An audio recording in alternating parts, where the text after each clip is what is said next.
Well, good morning, everybody. So happy to be here with you. This is Pastor Kelly. I'm trying to make my thing go bigger, but it's not going to do it, and I'm not going to bother it because then I'll tear it up. I hope that you're having a wonderful day. It is Thursday. It is the first Thursday of the month of August. We are in the eighth month of the year. What 8 months it has been. I hope that everyone is doing well today, and that you are finding your way through all of the challenges that we have going on in this day. Again, this is Reverend Dr. Kelly Grimes. I have the honor and joy of being the Director of Hospitality and Congregational Care at Foundry United Methodist Church, Washington, D.C., Northwest Washington, D.C., and Ward 2. All right. Just want to put that out there so that in 20 years, 30 years, 40 years, somebody is on saying, do people still go on Facebook? Oh, look at this video. And they see me. I'll be able to mark my time here in this world. So, today, we're going to talk a little bit more about. So this past Sunday, I preached. It was really great to be able to offer a word to the congregation.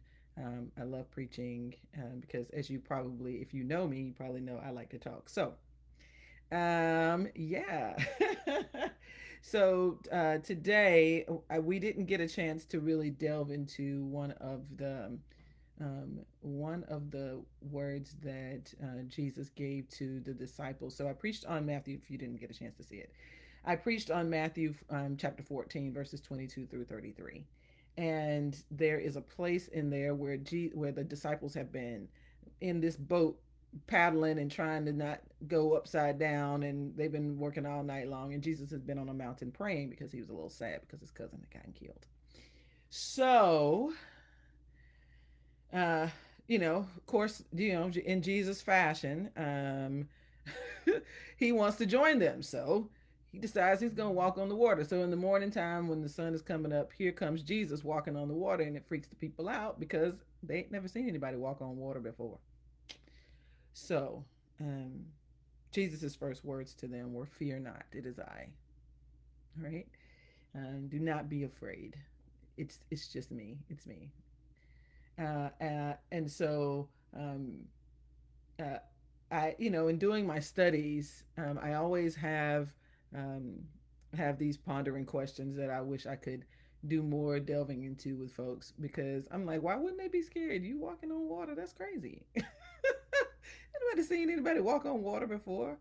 But of course, it was Jesus, and he did his thing. So um, that kind of collides with some thoughts I've been having about um, our children and teachers and educators as they're going back to work and to school. And here is and ringing in my head is "Fear not."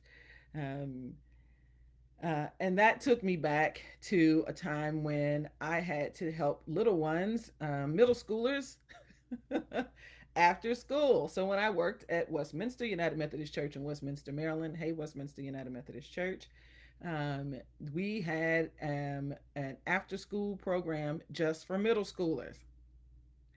And and it was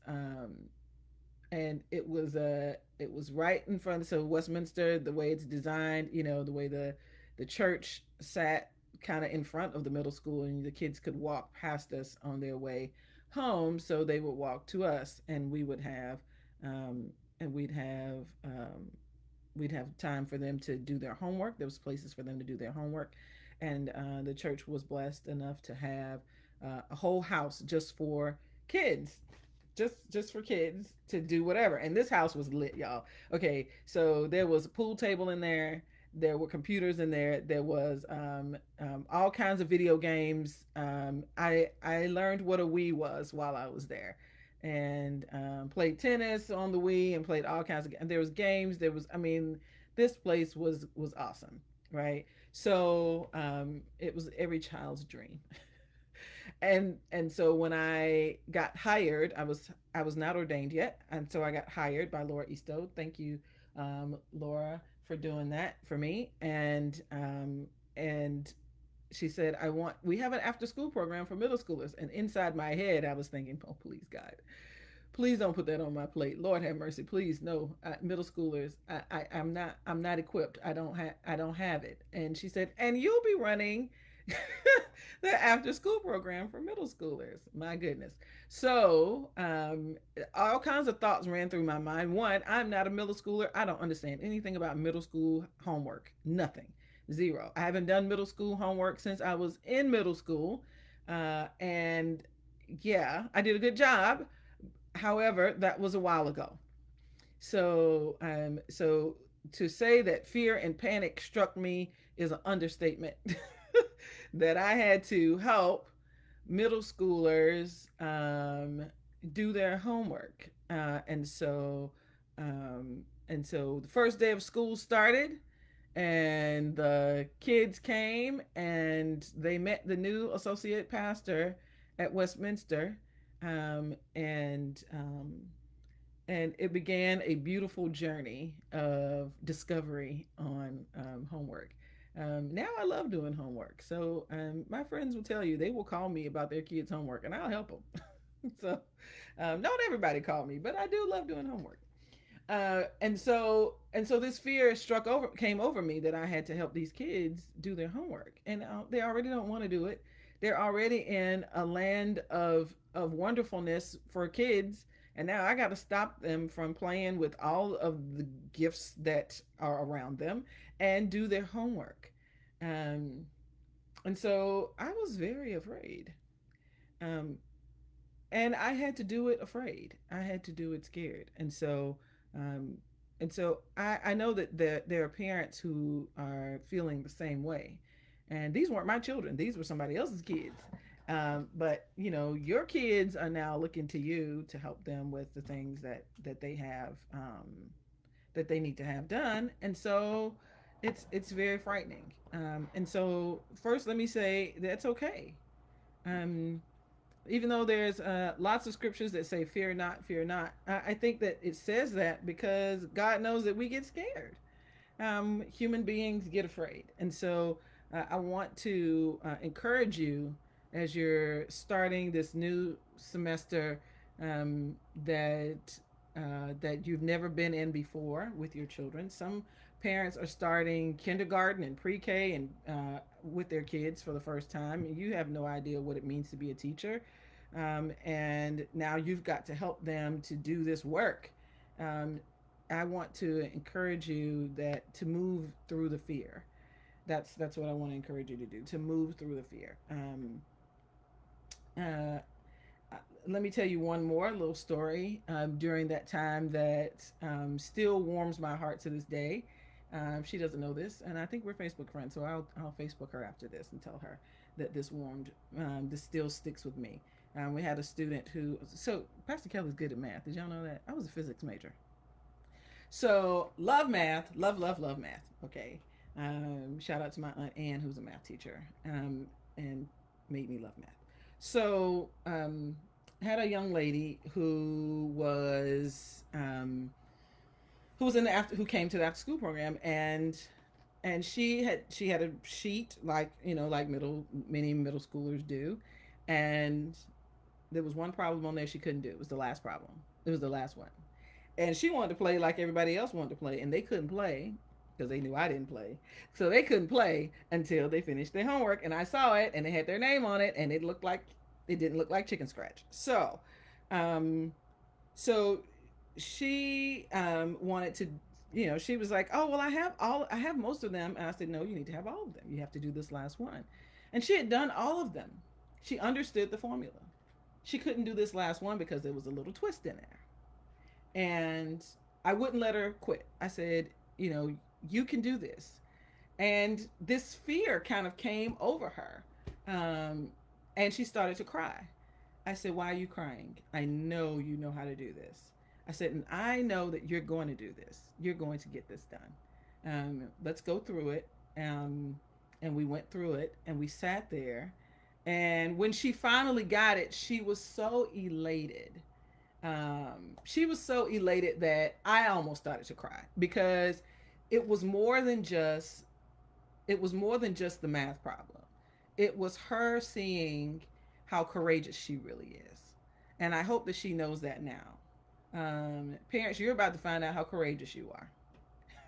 And you're about to find out just how awesome you are.